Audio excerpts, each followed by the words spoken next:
Hi everyone, in front of me I've got Motorola Moto G51 and let me share with you how to clear credentials on this device. So first of all, let's enter the settings, and here we have to find the security. Let's tap on it.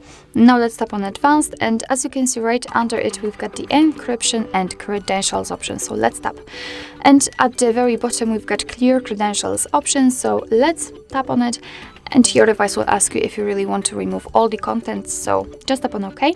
If you've got a pattern pin or password, any kind of screen lock, your device will ask you to enter it in order to confirm the whole step.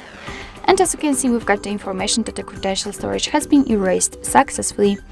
So actually this is it. This is how to clear credentials in your Motorola Moto G51. Thank you so much for watching. I hope that this video was helpful, and if it was, please hit the subscribe button and leave the thumbs up.